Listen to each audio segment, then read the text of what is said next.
नमस्कार, बद्रे आलम साहब अध्यक्ष जी बात कर रहे हैं। नागरिक आप भी हैं। बिल्कुल सर, मैं अपनी जिम्मेदारी निभा रहा हूं सर। बिल्कुल सर, मैं अपनी जिम्मेदारी निभा रहा हूं सर। मैंने तस्वीरें भी दिखाई और आपको बता भी दिया सर। 200 किलोमीटर से आकर मैं जिम्मेदारी निभा रहा हूं सर। आप बगल में नहीं निभा पा रहे, सवाल मेरे ऊपर कर रहे हैं साहब। हर घर तिरंगा अभियान तो चलाया गया था, लेकिन तिरंगे का अपमान करने का अधिकार किसने दिया है?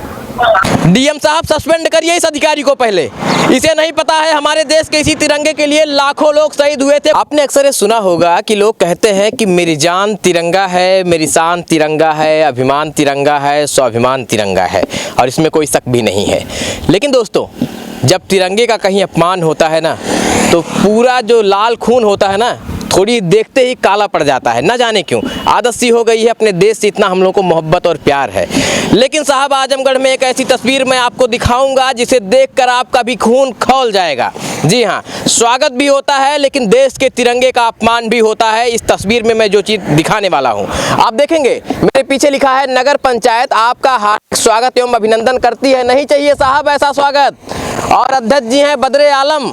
वो देखिए, सुंदर सी बढ़िया स्मार्ट हैंडसम सी फोटो लगाई गई है। बढ़िया दाढ़ी वाढ़ी रखकर बद्रे आलम जी की फोटो लगी है। और इस तरफ देखिए दिनेश चंद्र आर्य अधिशासी अधिकारी हैं। फोटो नहीं लगाई गई है साहब, लेकिन नमोआ लिखा गया है। और आप देखेंगे ना साहब, इसके नीचे कुछ लहरा रहा है। ये वही तिरंगा है जिसके लिए हमारे देश में न जाने कितने नौजवान शहीद हो गए, न जाने कितने लोग शहीद हो गए।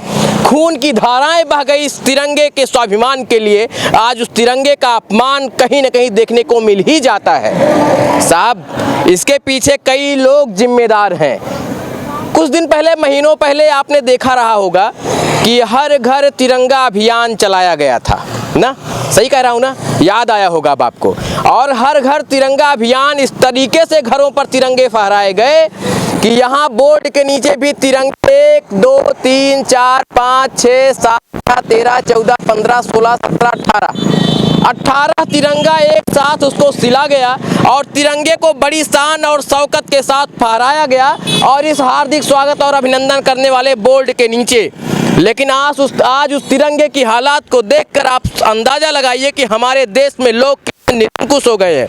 केवल देशभक्ति उनकी जुबान पर रहती है। देशभक्ति के नाम पर केवल ढकोसला किया जाता है। अगर आपको देखना है तो आप इन तस्वीरों को देखिए और आकलन करिए। आजमगढ़ वालों नहीं, लाखों लोग इस सड़क से आते जाते होंगे।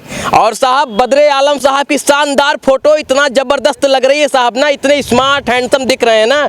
लेकिन उसके नीचे देखेंगे तिरंगे का अपमान। बद्रे आलम साहब को केवल इसको लगवाने में दिलचस्पी रही होगी, लेकिन अब तिरंगे के सम्मान को लेकर ऐसे सो गए साहब, ऐसे सो गए कि अब उनकी कुंभकर्णी नींद टूट ही नहीं रही है। आप ये देखिए, 18 तिरंगे एक साथ जोड़कर इसमें लगाए गए हैं।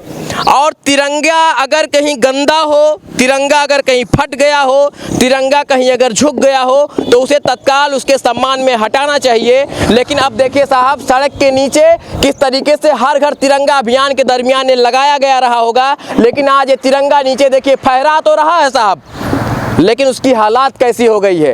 ये जो दिनेश चंद्र आर्य अधिशासी अधिकारी है ना, इसको सस्पेंड करिए साहब।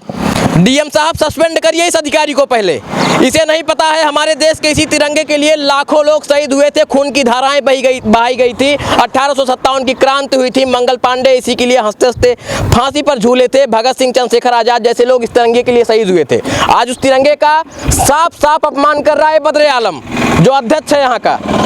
देखिए, बड़ा हैंडसम सा फोटो लगाया है बगल में, और नीचे देखिए किस तरीके से तिरंगा गंदा है, फटा हुआ है, और कहते हुए मुझे बहुत दुख भी हो रहा है और बहुत कष्ट भी हो रहा है कि मुझे अपने तिरंगे की ऐसी तस्वीर को आपके सामने दिखाना पड़ रहा है। यहीं के स्थानीय पत्रकार हैं, पहले इसके बारे में उनसे जानकारी लेंगे और इसके बाद बद्रे आलम साहब से इस पर भी बयानबाजी लेंगे। आखिर क्या कहते हैं, बड़ी बड़ी बातें तो ऐसे भी फेंकते ही रहते हैं। ये बताइए पत्रकार साहब जी, कभी ये तस्वीरें नहीं दिखती हैं आपको इस तरफ से आते जाते हुए? बिल्कुल, मुझे नहीं लगता कि कभी मुझे दिखी शायद, और इस रास्ते से गए हुए मुझे काफ़ी दिन हो गया था।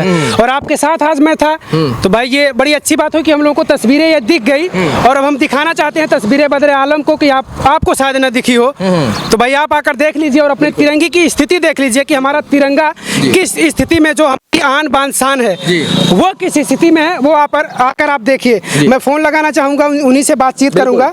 हमारे साथी मुकेश यादव जी अब फोन लगाएंगे और बद्रे आलम साहब वो स्मार्ट सी जो फोटो चिपकी हुई है उसके पीछे का जो चेहरा है वो बेनकाब हो रहा है। तिरंगे का अपमान कैसे हो रहा है, क्या इसकी जिम्मेदारी नहीं है? आप कहेंगे साहब दिन भर हम थोड़ी घूमते हैं इसको देखने के लिए, तो क्या लगवाने के लिए आपको दिख गया? वो बोर्डवा लगवाने के लिए दिखा था। जी जी नमस्कार, बद्रे आलम साहब अध्यक्ष जी बात कर रहे हैं।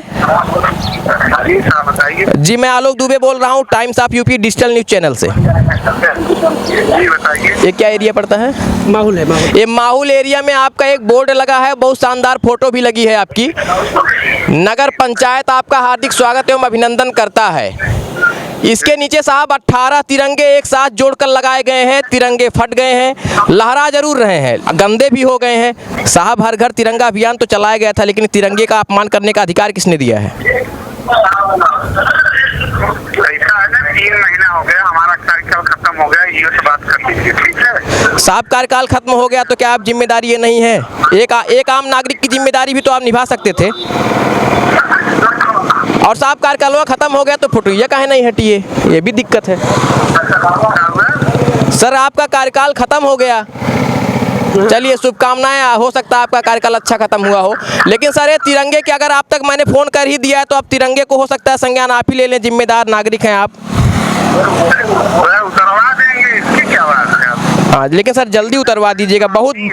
जी जिम्मेदार तो नागरिक आप भी हैं। बिल्कुल सर, मैं अपनी जिम्मेदारी निभा रहा हूँ सर। बिल्कुल सर, मैं अपनी जिम्मेदारी निभा रहा हूँ सर। मैंने तस्वीरें भी दिखाई और आपको बता भी दिया सर। 200 किलोमीटर से आकर मैं जिम्मेदारी निभा रहा हूँ सर। आप बगल में हैं, नहीं निभा पा रहे, सवाल मेरे ऊपर कर रहे हैं। चलिए बहुत बहुत शुक्रिया सर। जी चलिए धन्यवाद। ये बद्रे आलम साहब थे जिनसे हम बातचीत कर रहे थे, और इन्होंने कहा कि कार्यकाल साहब खत्म हो गया है। तो क्या कार्यकाल खत्म हो जाने से ये फोटोइया काहे नहीं हटी? ये फोटोइया काहे नहीं हटी साहब? 3 महीने हो गया कार्यकाल खत्म हुए इस आदमी के, लेकिन अभी तक इसकी फोटो क्यों नहीं हटाई गई? और इसके बाद अगर ये तिरंगे का अपमान किया जा रहा है तो इसका दोषी कौन है? किसके घर पर बुलडोजर चलेगा बाबा साहब? तिरंगे से बढ़कर कुछ नहीं है साहब। कल तिरंगे के सम्मान के लिए आपने कहा था कि जितने भी माफिया हैं सबको मिट्टी में मिला दूंगा। ये देखिए, ये भी एक माफिया है जो इस तिरंगे का अपमान कर रहा है, चाहे वो जिम्मेदार अधिकारी हो और चाहे जिम्मेदार जनप्रतिनिधि हो। आपकी जिम्मेदारी है कि अगर कहीं तिरंगे का अपमान हो रहा है, देश के जो प्रतीक चिन्ह है उनका अपमान हो रहा है, तो उसके लिए हमें आवाज़ उठानी चाहिए। जी बिल्कुल बिल्कुल। और आज मुझे लगता है कि अपने आप पर एक गर्व होने वाली बात है कि आज हम लोगों ने अपने तिरंगे के लिए कुछ करने का प्रयास किया। जी बिल्कुल। तो ये प्रयास होना चाहिए लोगों साहब। उधर से सवाल हो रहा कि आप भी तो जिम्मेदार नागरिक, लेकिन वो कह रहे हमारा कार्यकाल खत्म हो गया। बड़ी हंसने वाली बात है कि फोटो तो नहीं आप फटवाए, आपको तिरंगा भी नहीं दिखा, आपका फोटो भी नहीं दिखा, कुछ नहीं दिखा। इस चक्कर में है कि हमारा कार्यकाल फिर से शुरू होगा, फोटो हमारा वहीं रहेगा, तिरंगों का अपमान होता रहेगा। हाँ बस उसी चक्कर में है। तो साहब इन तस्वीरों को देखकर और बद्रे आलम साहब की ये कारगुजारी देखकर आप क्या सोचते हैं? और आजमगढ़ वाले तमाम आम नागरिकों से, तमाम जनमानस से मेरा निवेदन है कि अगर आप लोग भी इस तरीके की तस्वीरें देखते हैं तो सबसे पहले अपने देश के लिए, अपने देश के सम्मान के लिए आप भी कुछ करिए, कुछ करने की ज़रूरत है। कैमरे के पीछे सहयोग कर रहे हैं ब्रजेश जी। मैं Alok Dubey, Times of UP, Azamgarh.